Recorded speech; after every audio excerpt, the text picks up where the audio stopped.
Hello dear students, welcome to the new digital platform. আমাদের পশ্চিমবঙ্গের একমাত্র ডিজিটাল প্ল্যাটফর্ম যেখানে আমরা তোমাদের স্কুলের ছাত্রছাত্রীদের জন্য এত সুন্দর করে ভিডিও দিতে চলেছি। সেটা হলো আমাদের দ্য ডিজিটাল এডুকেয়ার। আর এখানে আমরা নিয়মিতভাবে তোমাদের সারা বছর ধরে কিন্তু তোমাদের ক্লাসের ভিডিও কিন্তু আপলোড করে যাচ্ছি।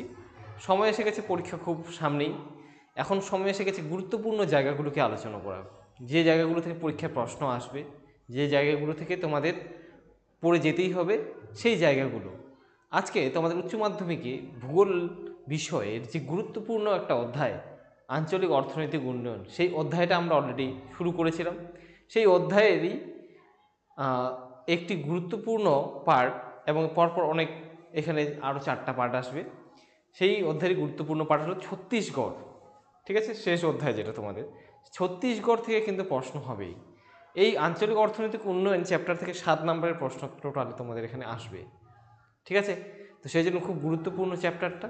আর ছত্তিশগড় আমাদের দেশের মধ্যে একটা গুরুত্বপূর্ণ জায়গা। দেখো ছত্তিশগড় জায়গাটা কোথায় রয়েছে। এই যে আমাদের ভারতবর্ষের এই যে লোকেশন, দেখো ম্যাপ, ভারতবর্ষের ম্যাপের মধ্যে এখানে রয়েছে কি ছত্তিশগড়। তো ছত্তিশগড় রাজ্যটা দেখতে পাচ্ছ সবাই। এই ছত্তিশগড়ের সম্পর্কে আমরা পড়ব। এখানে একটা মন্দির দেখতে পাচ্ছ ছত্তিশগড়ের, খুব সুন্দর করে। এটা হলো ছত্তিশগড়ের একটি বিখ্যাত মন্দির, ছত্তিশগড়ের মন্দির। দেখো আমরা যেটা আজকে পড়ব সেটা কি, সেটা হলো ছত্তিশগড় রাজ্য সম্পর্কে। অঞ্চল হিসেবে ছত্তিশগড়, দেখো ভূগোলে অঞ্চল বলতে কি বোঝায়, কোনো জায়গা বা স্থান হলো কি, সেটা হলো কি অঞ্চল, তাই তো। অঞ্চল বলে কোনো দেশকেও বোঝায়, ঠিক আছে। তো এই ছত্তিশগড় রাজ্যের উৎপত্তি একটু যদি দেখি আমরা, নামটা কীভাবে আসলো। ছত্তিশগড়ের মন্দিরের 36টি পিলার, ঠিক আছে, অথবা রাজপুত যে দুর্ধর্ষ জাতি, যে শক্তিশালী একটা জাতি ছিল, আছে আমাদের দেশে বা ছিল প্রাচীনকালে, সেই রাজপুতদের 36টি কেল্লা অর্থাৎ 36 ঘর, এই নাম থেকে এসেছে ছত্তিশগড় নামের উৎপত্তি। 2000 সালের 1 নভেম্বর ভারতের 26তম অঙ্গরাজ্য রূপে এই ছত্তিশগড় রাজ্যের জন্মটা হয়েছিল। ঠিক আছে, দেখো কি সুন্দর সুন্দর স্থাপত্য, প্রাচীন যে স্থাপত্য, সেই স্থাপত্যের চিহ্ন রয়েছে এই ছত্তিশগড়ে। কিন্তু এটা সম্পূর্ণটা একটা মালভূমি এলাকা। এই যে ছত্তিশগড়ের জেলাগুলির মানচিত্র দেখতে পাচ্ছ তোমরা। ঠিক আছে, দেখো অবস্থান সীমানা পড়ি এবার। 18 ডিগ্রি হবে। 18 ডিগ্রি থেকে 24 ডিগ্রি উত্তর অক্ষরেখা এবং 80 ডিগ্রি পূর্ব থেকে 84 ডিগ্রি পূর্ব দ্রাঘিমা রেখার মধ্যে এই ছত্তিশগড় রাজ্যটা কিন্তু অবস্থিত। এর উত্তর দিকে আছে বিহার, এই যে উত্তর দিকে রয়েছে বিহার, ঝাড়খণ্ড। দক্ষিণ দিকে রয়েছে কি, দক্ষিণ দিকে রয়েছে অন্ধ্রপ্রদেশ, এদিকে অন্ধ্রপ্রদেশ রয়েছে, ঠিক আছে। আর সঙ্গে আছে ওড়িশা আছে এদিকে। আর পূর্ব দিকে রয়েছে কি, পূর্ব দিকে রয়েছে ওড়িশা, পশ্চিম দিকে রয়েছে, এখানে রয়েছে মধ্যপ্রদেশ ও মহারাষ্ট্র। এখানে এটা মধ্যপ্রদেশ, একটু ভুল হলো, এটা হচ্ছে মহারাষ্ট্র। এই রাজ্যগুলো রয়েছে, মনে থাকবে, গুরুত্বপূর্ণ। এখান থেকে শর্ট প্রশ্ন আসবে পরীক্ষায় তোমাদের, ঠিক আছে। তো কোন দিকে কী রয়েছে এটা একটু জানতে হবে। ক্ষেত্রমান এবং বিস্তার যদি দেখি, তাহলে রাজ্যটি ক্ষেত্রমান 1,36,034 বর্গ কিমি, যেটা ভারতের মোট ক্ষেত্রমানের 4.11%। আর এই রাজ্যটা দেখতে পাচ্ছ লম্বাটে ধরনের। সর্বাধিক বিস্তার হলো পূর্ব থেকে পশ্চিমে, পূর্ব থেকে পশ্চিমের বিস্তার 385 কিলোমিটার, এবং উত্তর দক্ষিণে সর্বাধিক যে বিস্তার সেটা পূর্ব পশ্চিমে 385 কিলোমিটার, যেগুলো খুব শর্টেড। আর উত্তর দক্ষিণের এই যে রাজ্যটা উত্তর দক্ষিণের লম্বা, এটা হলো কত, 770 কিলোমিটার। তাহলে পূর্ব পশ্চিমের দ্বিগুণ। এখানে 5টি বিভাগে 27টি জেলা রয়েছে। 5টি বিভাগে এখানে টোটালে এই রাজ্যে 27টি জেলা আছে। এর মধ্যে বিজাপুর হলো বৃহত্তম জেলা, আর দুর্গ জেলাটা হলো সবথেকে ক্ষুদ্রতম জেলা। ইম্পর্টেন্ট হলো এখানে কি, ইম্পর্টেন্ট হলো এই যে বৃহত্তম ক্ষুদ্রতম জেলা, এবং ছত্তিশগড়ের রাজধানী কি, রায়পুর। ঠিক আছে, এরপরে পরিকল্পনা অঞ্চল যেহেতু পড়ছি, তো সেদিক দিয়ে ছত্তিশগড় কোন পরিকল্পনা অঞ্চলের মধ্যে পড়ে? ছত্তিশগড় রাজ্যটা মধ্যাঞ্চল অর্থাৎ মেসো রিজিয়নের মধ্যে পড়ে। সরি, একটু ভুল বলে গেলাম। ছত্তিশগড় রাজ্যটা মধ্যাঞ্চল নামক বৃহৎ পরিকল্পনা অঞ্চলের অন্তর্গত। এটা একটা বৃহৎ ম্যাক্রো রিজিয়নের অন্তর্গত, ঠিক আছে। একটি মাঝারি, একটু ভুল হয়ে গেল, ছত্তিশগড় অঞ্চলটা, এই যে রাজ্যটা রয়েছে, এটা এই যে মধ্যাঞ্চল নামে পরিচিত, এটা বৃহৎ পরিকল্পনা অঞ্চলের অন্তর্গত একটি মাঝারি পরিকল্পনা অঞ্চল বা মেসো রিজিয়নেরই অন্তর্গত। প্রথমে ঠিকই বলেছিলাম আমি, ঠিক আছে। তো এর প্রাকৃতিক পরিবেশ যদি দেখি, প্রাকৃতিক অবস্থা বা প্রাকৃতিক পরিবেশটা কীরকম? প্রাকৃতিক পরিবেশের মধ্যে প্রথমেই আসে কি? ভূতত্ত্ব, ভূমিরূপ। কীরকম এখানকার ভূমিরূপ? ছত্তিশগড় অঞ্চলের অববাহিকাগুলি কুড়াপ্পা যুগের শেল এবং চুনাপাথর এবং উচ্চভূমিগুলো আর্কিয়ান ও ধারওয়ার যুগের গ্রানাইট আর নিঃশিলা দ্বারা গঠিত। এই কারণে এই ছত্তিশগড় রাজ্যটাকে ভারতের যে ছোটনাগপুর মালভূমি খনিজ ভাণ্ডার বলা হয়, তারই এক অন্তর্গত এই একটা অংশ এই রাজ্যটা। আর এই রাজ্যটা খনিজ সম্পদে একদম সমৃদ্ধ। উত্তর পূর্বে নিম্ন গন্ডওয়ানা যুগের এই রাজ্যটার উত্তর পূর্ব দিকে, উত্তর এবং পূর্ব দিকে নিম্ন গন্ডওয়ানা যুগের কয়লা রয়েছে এখানে। আমরা পড়বো ছত্তিশগড়, এই যে ছত্তিশগড় রাজ্যটা রয়েছে, এর খনিজ সম্পদ সম্পর্কে পড়তে হবে আমাদের, কৃষিকাজ সবগুলি পড়তে হবে, খুব ইম্পর্টেন্ট এটা, এগুলো জানো।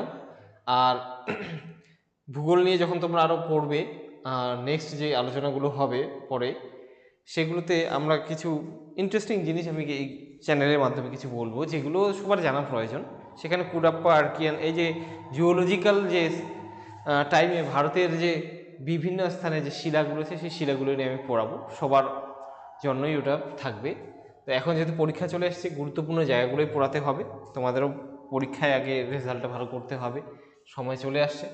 যাই হোক, এরপরের পয়েন্টটা দেখো, সেটা হলো কি? ভূতত্ত্বের পরে ভূতত্ত্ব পড়লাম, এবার আসবে কি? ভূমিরূপ। এই জায়গাটা ভূমিরূপটা কীরকম, ঠিক আছে। ভূমিরূপগত দিক থেকে যদি দেখি, প্রধানত মালভূমি এই জায়গাটা, সে কারণে কি বন্ধুর ভূপ্রকৃতি, এই রাজ্যটা কি খুবই উঁচু নিচু বন্ধুর প্রকৃতির ভূপ্রকৃতি।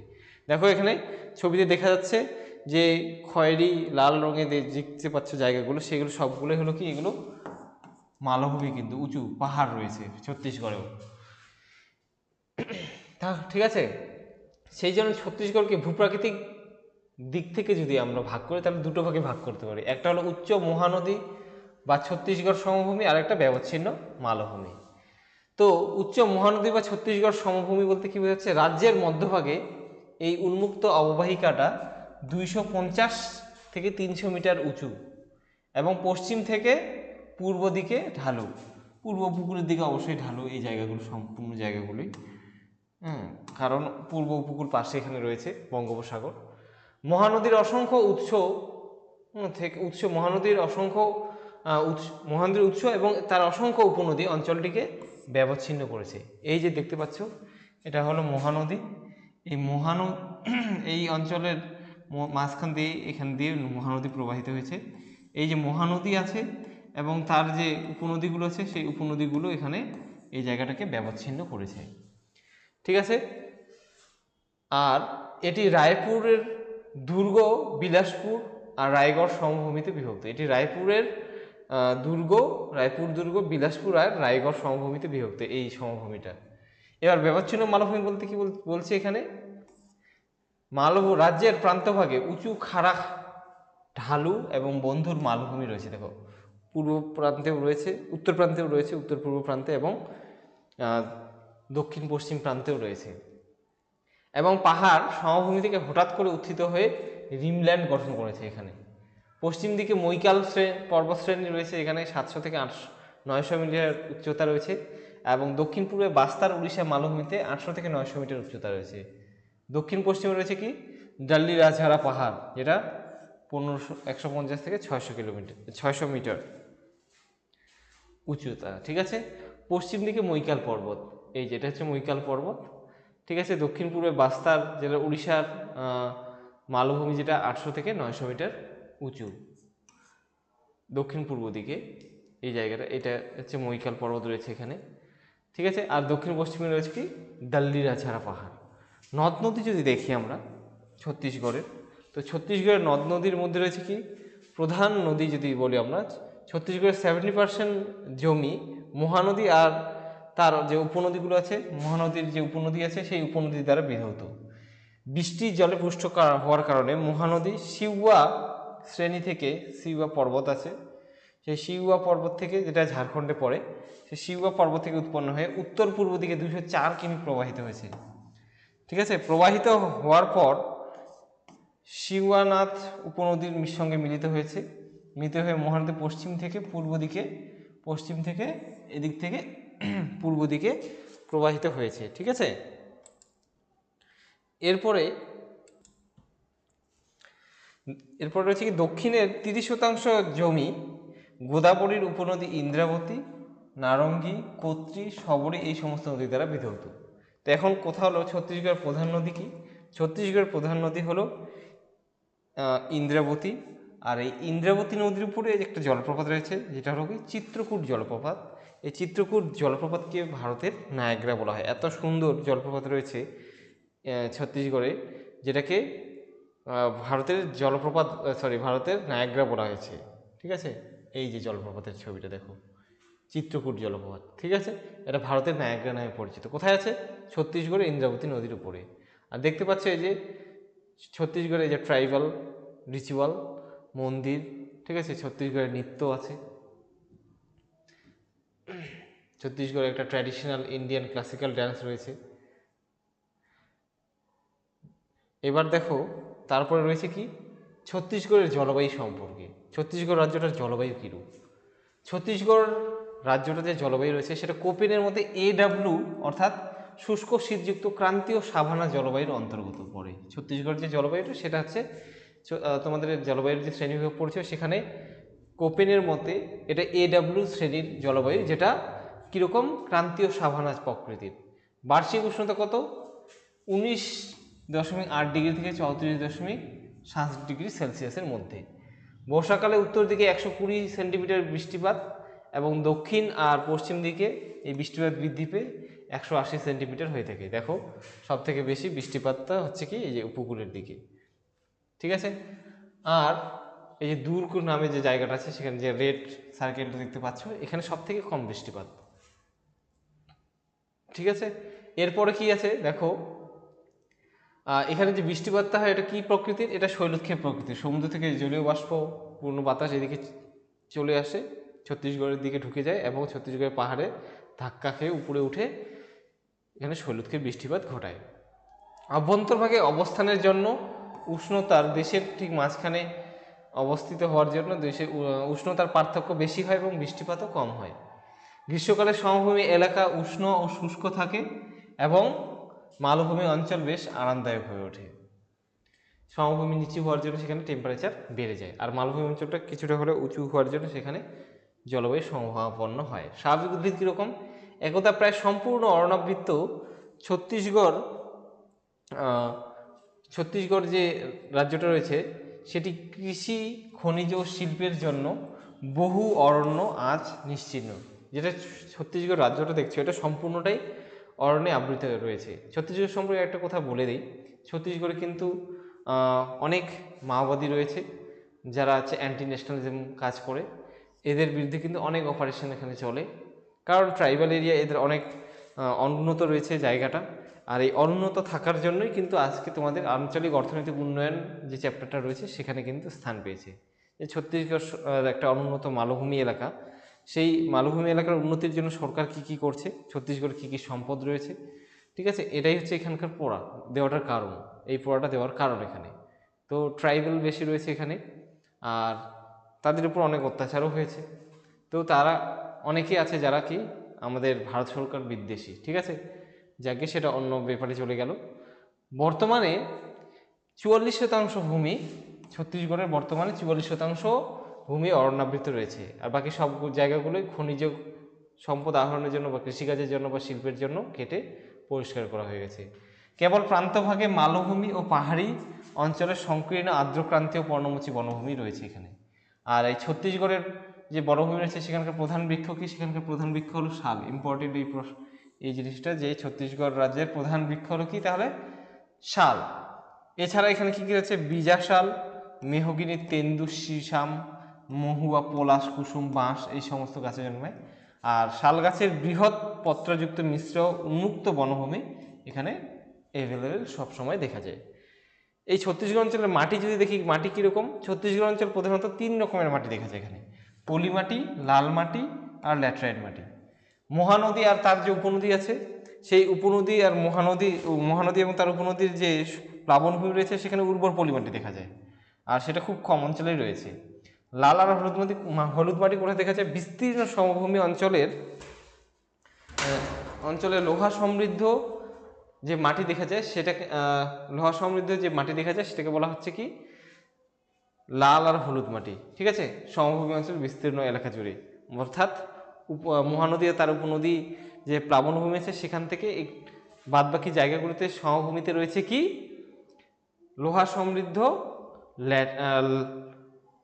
সমৃদ্ধ মাটি। ঠিক আছে, লাল আর হলুদ রঙের মাটি। ল্যাটেরাইট মাটি কি? প্রান্তভাগে যে পাহাড় আর মালভূমি অঞ্চলগুলো রয়েছে সেখানে অনুর্বর শক্ত লালচে ল্যাটেরাইট মাটি দেখা যাচ্ছে। 2011 সালের আদমশুমারি অনুসারে ছত্তিশগড়ের জনসংখ্যা ছিল 2.11%। ঠিক আছে, আর জনঘনত্ব মাঝারি ছিল, প্রতি বর্গ কিমিতে 189 জন ছিল। ঠিক আছে, কারণটা কি? কারণটা এটা একদম বনভূমি দিয়ে আবৃত, আর জায়গাটা একটা মালভূমি এলাকা, সেই জন্যই জনবসতি এবং জনঘনত্ব কম। এবার সাক্ষরতা, জনসংখ্যা সম্পর্কে, ওখানে জনসংখ্যা পড়ছে না আসলে, পয়েন্টটা একটু গন্ডগোল হয়ে গেছে। সাক্ষরতা যদি দেখি তাহলে সাক্ষরতার হার যথেষ্ট বেশি, কিন্তু লোক সংখ্যা কম হওয়ার জন্য 71.04%। ঠিক আছে, লিঙ্গ অনুপাত কত আছে? জাতীয় গড় অপেক্ষা বেশি, প্রতি 1000 জন পুরুষ পিছু 991 জন কিন্তু এখানে নারী রয়েছে। ঠিক আছে, যেখানে আমাদের দেশে যে নারী পুরুষ অনুপাত 943 জন, সেখানে তার তুলনায় কিন্তু অনেকটা বেশি রয়েছে। ঠিক আছে, 991 জন নারী রয়েছে প্রতি 1000 জন পুরুষে। মানব সম্পদ উন্নয়নের সূচকের দিক থেকে যদি দেখি, মানব উন্নয়ন সূচক যদি নির্ণয় করি, তাহলে জাতীয় মানের চেয়ে অনেক নিচে রয়েছে মানব উন্নয়ন সূচক, যেটা HDI র্যাঙ্কে মানব উন্নয়ন সূচকে এর সূচক সংখ্যা হলো 0.358। এখানে বলে রাখি, মানব উন্নয়ন সূচক বা HDI র্যাঙ্ক কীভাবে হয়। এই HDI র্যাঙ্ক অনেকগুলো বিষয়ের উপর নির্ভর করে, যেমন গড় আয়ু, ইনকাম, ঠিক আছে, এই সমস্ত বিষয় উপর নির্ভর করে শিক্ষার হার এই HDI র্যাঙ্ক হয়, যার মান হয় 0 থেকে 1 পর্যন্ত। তো এই র্যাঙ্কে অনেক নিচে রয়েছে 0.358। ঠিক আছে, জনঘনত্ব যদি দেখি, এই রাজ্যের মোট জনসংখ্যার 50% তপশিলি সম্প্রদায়ের ভুক্ত। ঠিক আছে, যা ভারতের 10%। বললাম না, এখানে উপজাতি সংখ্যা রয়েছে বেশি, 10%, যেটা গোটা ভারতবর্ষের 10%। আর মোট জনসংখ্যা যে রয়েছে ছত্তিশগড়ে, তার 50%ই হলো কি তপশিলি সম্প্রদায়ভুক্ত। দারিদ্রতার দিক থেকে এটি ভারতের তৃতীয় রাজ্য। আর এখানকার 50% মানুষের দারিদ্র সীমার নিচে বসবাস করে। ঠিক আছে, বললাম এটা খুবই একটা অনুন্নত রাজ্য আমাদের দেশের মধ্যে। অর্থনৈতিক অবস্থা যদি দেখি, তাহলে অর্থনৈতিক অবস্থায় চলে আসে প্রথমেই অরণ্য সম্পদ। ছত্তিশগড়ের প্রান্তীয় অরণ্য থেকে বিভিন্ন বনজ সম্পদ বাণিজ্যিকভাবে সংগ্রহ করা হয়, যেমন শাল। এখানে যে বনজ সম্পদ বলতে এখানে যে দামি দামি কাঠ আছে, যেমন শাল কাঠ, মেহগনি, মহুয়া, এই সমস্ত গাছের কাঠ আসবাবপত্র নির্মাণের জন্য ইউজ করা হয়, সেই জন্য এই কাঠগুলো সংগৃহীত হয়। তেন্দুপাতা থেকে আবার বিড়ি তৈরি হয়। মহুয়া শুটি থেকে তেল, ফুল থেকে মিষ্টি তৈরি হয়। শাল থেকে দামি ধূপ ধুনা এগুলো তৈরি হয়। আর পলাশ থেকে লাক্ষা তৈরি হয়। ঠিক আছে, বাগাই আর ভাবর ঘাস থেকে কাগজ তৈরির যে মণ্ড, সেই কাগজের মণ্ড তৈরি হয়। তো এইগুলোকে ইউজ করা হয় কি এখানকার শিল্পের জন্য। ঠিক আছে, বিড়ি শিল্প, কাগজ শিল্প, আসবাবপত্রের জন্য যে শিল্প, সেখানকার জন্য। দেখতে পাচ্ছি এখানকার কালচার এবং আকর্ষণীয় স্থান। ঠিক আছে, তারপরে ছত্তিশগড়ে যদি কৃষিকাজ পড়ি আমরা, সেই ছত্তিশগড়ের কৃষিকাজ বলতে কীরকম কৃষিকাজ হয় দেখো।